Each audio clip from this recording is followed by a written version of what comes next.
नमस्कार मित्रों, कथा कथन में आज आप सुनेंगे सुजाता जी की लिखी हुई कहानी अंतिम यात्रा। सुजाता चौधरी हिंदी लेखिका, संपादक और समाजसेवी हैं। उनका उपनाम सुजाता है। गांधीवादी लेखिका सुजाता ने वृंदावन में बंगाली विधवाओं की सेवा का व्रत लिया है। सुजाता जी द्वारा अधिकांश पुस्तकें महात्मा गांधी के विचारों तथा कार्यों पर लिखी गई हैं। प्रस्तुत है उनकी कहानी मेरी आवाज़ में। मैं हूँ सीमा सिंह। कल की ही तो बात है, सुदेवी मैया ने कहा था, ठाकुर जी अब उठा ही लेते तो अच्छा था, बूढ़ी हड्डी को क्यों ढुलवा रहे हैं। पर बस एक बात की विनती है, अगहन पूस माघ छोड़कर जिस महीने में चाहें उठा लें, फागुन से लेकर कार्तिक तक। हाँ, एक बात और, एकादशी के दिन मृत्यु ना हो। कितने मनोयोग से वे अपनी मृत्यु का प्लान बना रही थीं। मुझसे रहा नहीं गया इतनी गंभीरता से मृत्यु का प्लान बनाते देखकर। हंसी आनी स्वाभाविक थी। मैया आप भी क्यों ठाकुर जी को तंग कर रही हैं बुलाने के लिए? मैंने उनके हाथों को अपनी हथेलियों में लेते हुए पूछा। और कितने दिन भोगती रहूं बेटा? क्या अब भी भोग नहीं कटे होंगे? 90 पार कर गई, जर्जर शरीर किस काम का है? उनके पास भी तो जाना है। सच में सूखी ठठरी ही तो रह गई थी सुदेवी मैया। मैंने पाउडर के डिब्बे से हाथ में पाउडर लेकर उनके शरीर पर लगाते हुए पूछा, लेकिन मैया, अगहन पूस माघ इन 3 महीनों में क्या खास बात है जो उनके पास नहीं जाना है? बात कुछ खास नहीं है, फिर भी सोचती हूँ तुम्हें अपयश नहीं मिले, सुदेवी मैया ने गंभीरतापूर्वक कहा। भला मुझे क्या अपयश मिलेगा? हैरान हो गई मैं। लोगों का क्या है, कुछ भी कहते रहते हैं। कितना भी अच्छा काम करो, लोक निंदक उसमें भी दोष ढूंढ ही लेते हैं। तुमने मुझे इतने प्रेम से रखा है, इसे वे समझेंगे ही नहीं। कहेंगे बुढ़िया ठिठुर कर मर गई। मैं मरते मरते तुम्हें अपयश देकर मरूं? ये अपराध भगवान मुझसे न कराएं। मेरी आंखें नम होकर ही नहीं रुकीं, आंसू ढुलक ही पड़े। मैं उन्हें देखती रह गई थी। जब पहली बार वे मेरे पास आई थीं, 80 साल की थीं। पैर टूटे हुए थे, पर किसी तरह घसीट घसीट कर चल लेती थीं। दुबली पतली क्षीण सी काया, पर मुखमंडल पर गजब की चमक। दूधिया गोरा रंग, वृंदावन के कड़े धूप में तप्त होकर भी गुलाबी गोरापन तनिक भी कम नहीं हुआ था। एकदम चुपचाप थीं, कुछ बोल नहीं रही थीं। आंखें थोड़ी सी तनी हुई थीं, होंठ भी सिकुड़े हुए थे और भौंहों पर हल्का सा बल था। जीवन में बहुत संघर्ष किया है इन्होंने, बहुत भजन भी किया है। सन्यासिनी बन के पूरी जिंदगी काटी है, पर अब थक गई हैं, पैर टूटने से लाचार भी हो गई हैं। द्रौपदी दीदी ने इनका परिचय देते हुए कहा था, वे ही उन्हें लेकर आई थीं। सन्यासिनी इतनी क्षीणहीन और दीन? टीवी की सन्यासिनी तो कितनी ग्लैमरस दिखती हैं, और क्यों न दिखें, इतना अथाह धन जो होता है उनके पास। पर सफ़ेद धोती में लिपटी इस सन्यासिनी के पास कुछ भी नहीं था। उनकी दृष्टि जब मुझसे मिली तो वे धीरे से मुस्कुराईं, बहुत कंजूसी के साथ। फिर अगले क्षण गंभीर हो गईं। इन्हें रखोगे अपने पास? द्रौपदी दी ने जब पूछा तो न कहने का कहाँ सवाल था। इस छोटे से वृद्धाश्रम के लिए इनसे उपयुक्त पात्र भला कौन हो सकता था? उन दिनों मेरे मन में एक उमंग थी, वृद्धा माताओं की सेवा करने की उमंग। कभी कभी जिंदगी भी एकदम से सीधे साधे रास्ते पर चलने से इनकार कर देती है। खाओ पियो और सो जाओ के अलावा जिंदगी कुछ और भी मांगती है। जिंदगी की इसी मांग ने मुझसे 12 सीटों वाले एक छोटे से वृद्धाश्रम को खुलवा दिया। नमक रोटी खाऊंगी, किसी से कोई आर्थिक मदद नहीं लूँगी। गहने बेचने पड़ेंगे तो बेच दूंगी, पर वृद्धाश्रम अवश्य चलेगा। संकल्प लेते समय मन कितना प्रमुदित था। उन दिनों कितनी उमंग थी, गजब की। जिंदगी की इसी उमंग की उड़ान में सुदेवी मैया जब मिली तो उनके पैर टूटे हुए थे, जैसे किसी ने उनके पर कतर दिए हों। मेरे हाँ कहते ही साध्वी ललिता दासी बोल पड़ी, सोच लो इंदिरा, इतनी कठोर औरत मैंने जिंदगी में अब तक नहीं देखी। सेवा का जो भूत तुम्हारे सिर पर चढ़ा है, इसकी कृपा से सब उतर जाएगा। इसकी जिह्वा में कड़वा नीम भरा है। पता नहीं मेरे किन कृत्यों का फल था कि मैं उस वक्त जरा सी भी विचलित नहीं हुई। ईश्वर की इतनी बड़ी मेहरबानी कैसे हो गई ये तो वही जाने, पर उसने कृपा करके आगे बढ़कर शायद मेरी बाहें थाम रखी थीं। तभी तो गुमसुम चुपचाप सुदेवी मैया जो एकटक शून्य में देख रही थीं, उनके चेहरे पर कठोरता की झलक मुझे भी दिखाई पड़ रही थी। पर मेरे मन में उनके लिए प्रेम उमड़ रहा था। पर मेरे प्रेम को विजयी होने का मौका कहाँ मिल पाया। सुदेवी मैया की कठोरता के बाद भी मेरा प्रेम बरकरार रहता, तब मैं समझती कि ललिता दासी ने जो कहा था उसमें मैं उत्तीर्ण हो गई। मेरे संकुचित प्रेम पर उनका वृहद प्रेमिल स्नेह इतना भारी पड़ा कि वो उसमें दब गया। उनकी प्रेममयी गंगा ने मुझे प्रेम से आप्लावित कर दिया। सुदेवी मैया को जब मैंने पहली बार हंसते हुए देखा था, आश्चर्यचकित होकर कहा था, कितनी सुंदर दिखती हैं जब आप हंसती हैं। गंभीर हो गई थी सुदेवी मैया। क्या हंसती, क्या मुस्कुराती। 11 साल की उम्र में जो लड़की विधवा हो जाए उसे समाज हंसने मुस्कुराने की इजाज़त कहाँ देता है बेटा। थोड़ी देर रुक कर बोली, पर इजाज़त नहीं देकर भी समाज ठीक ही करता है। हंसती हुई जवान विधवा को देखकर कौन पुरुष है जो उसे चरित्रहीन मानकर खीसे निपोड़ता हुआ अपनी अंक शायनी बनाने का प्रयास नहीं करेगा। उसे इज्जत से ज़िंदगी जीने दे, ये पुरुष समाज की फितरत नहीं है। उनके चेहरे पर कितने भाव आ जा रहे थे। अब क्या है, 80 साल की हो गई हूँ, हंसूंगी भी तो कौन चरित्रहीन मानेगा। फिर यहाँ पर कोई मर्द मानुष भी तो नहीं है। और सबसे बड़ी बात, मेरे हंसने में तुम्हारा दोष भी है।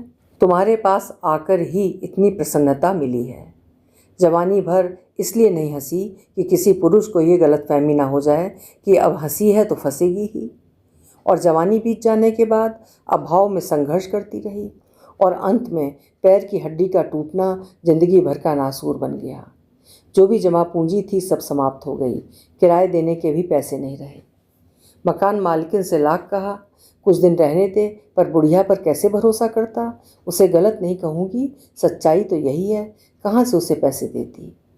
आखिरकार अंतिम में भगवान ने तुम्हारे पास भेज दिया हंसने के लिए, कहकर खिलखिलाकर हंस पड़ी थी सुदेवी मैया।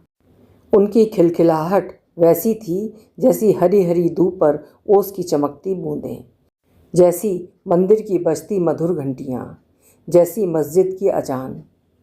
मैंने एक बार फिर सिर को ऊपर की ओर उठाकर इस खिलखिलाहट को सुनाने के लिए ईश्वर का शुक्रिया अदा किया। जब मैं वृंदावन से पटना वापस आ रही थी, वे अपनी खाट पर बैठी थीं। मैं उनको प्रणाम करके उनके कमरे से निकल ही रही थी, तभी पीछे से किसी की पदचाप सुनाई दी। पीछे मुड़कर देखा तो सामने सुदेवी मैया थीं। पैर घसीटती हुई बैठी बैठी ही आगे बढ़ रही थीं।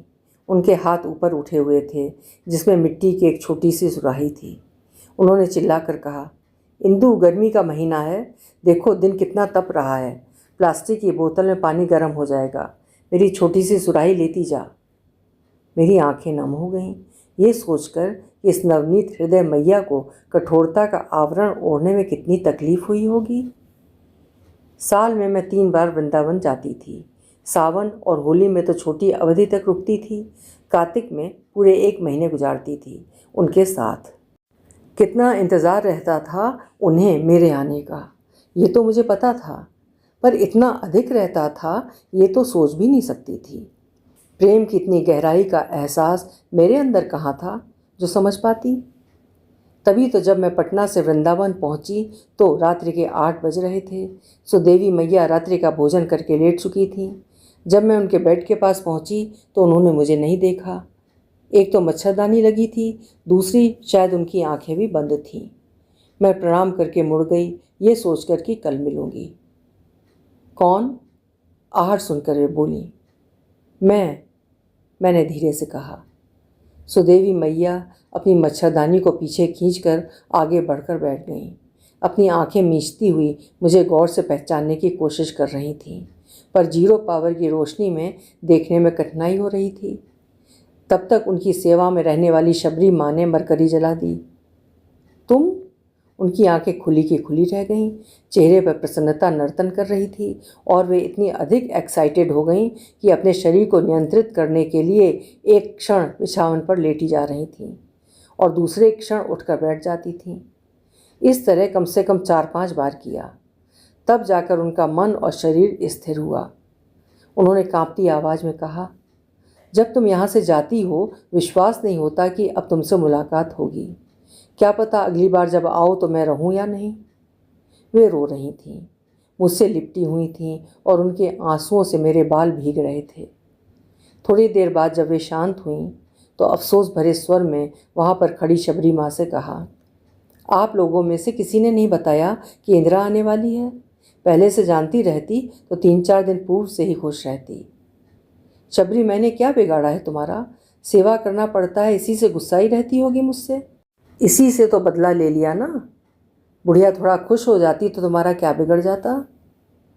वही सुदेवी मैया जब अपनी मृत्यु का प्लान बना रही थीं, मैंने हंसते हुए पूछा था, आज एकादशी है, आज आप नहीं मरेंगी ये पक्का है, पर एकादशी को नहीं मरने का क्या पेंच है?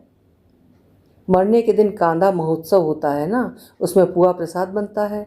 एकादशी के दिन महात्माओं का उपवास रहेगा तो कोई मेरे कांधा महोत्सव में पुआ पाएंगे नहीं।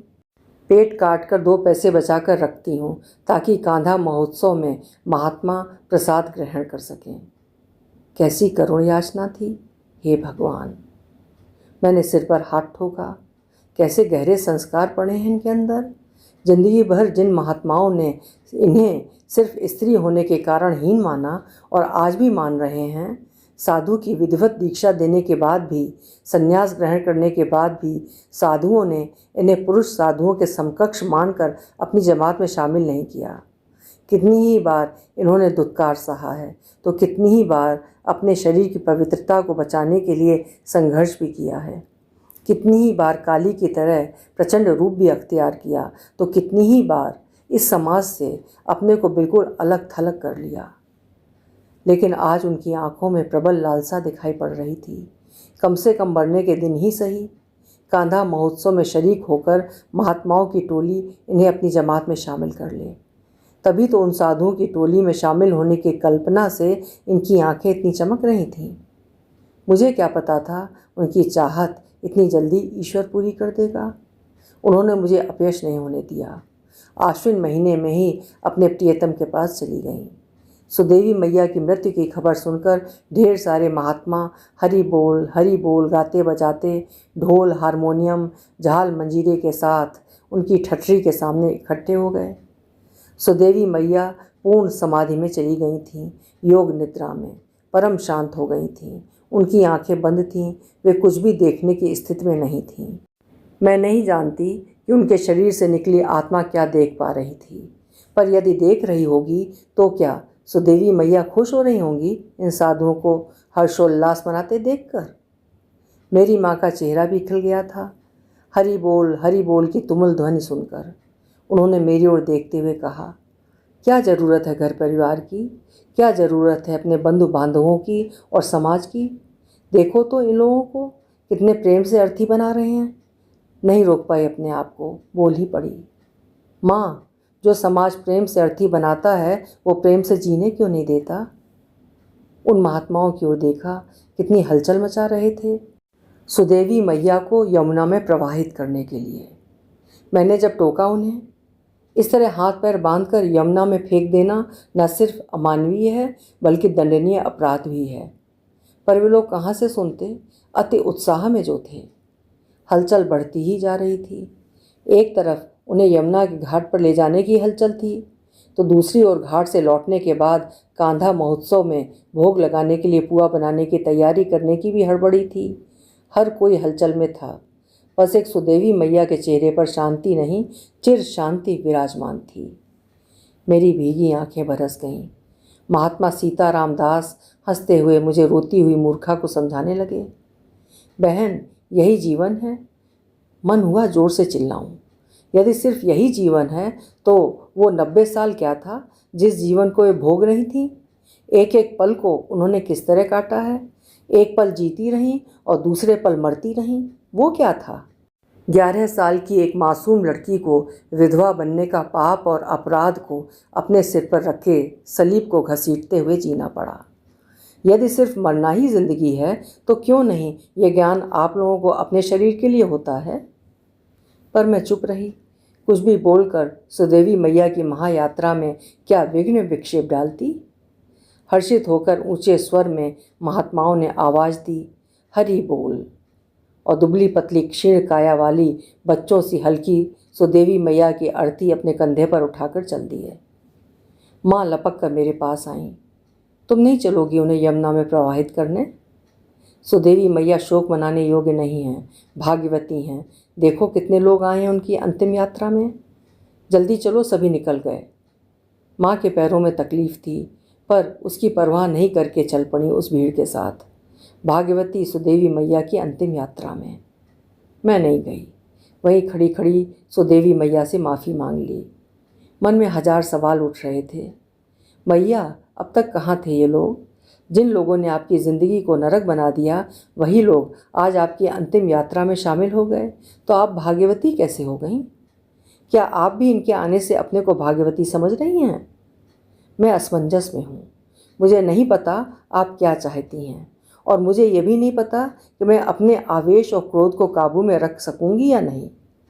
मेरे मुंह से कुछ निकल गया और मेरे कारण आप अपनी अंतिम यात्रा में दुखी हो जाएं, मैं ऐसा नहीं चाहती हूँ। मैं सूनी आँखों से उनकी सूनी खाट निहार रही थी। दूर से उल्लसित ध्वनि सुनाई पड़ रही थी, हरि बोल, हरि बोल। मैंने भी हरि बोल की उस आवाज़ में अपनी आवाज़ को मिलाना चाहा, परंतु कंठ ने साथ नहीं दिया। आँखों से प्रवाहित अविरल अश्रुधारा ने गले को अवरुद्ध कर दिया था। अभी आप सुन रहे थे वरिष्ठ साहित्यकार सुजाता जी की लिखी हुई कहानी अंतिम यात्रा। बाल विधवाओं के जीवन की त्रासदी दर्शाती ये कहानी आपके दिल को भी दुखी कर गई होगी। कहानी पसंद आई हो तो कहानी को लाइक और शेयर करिएगा। कल फिर मिलेंगे। नमस्कार।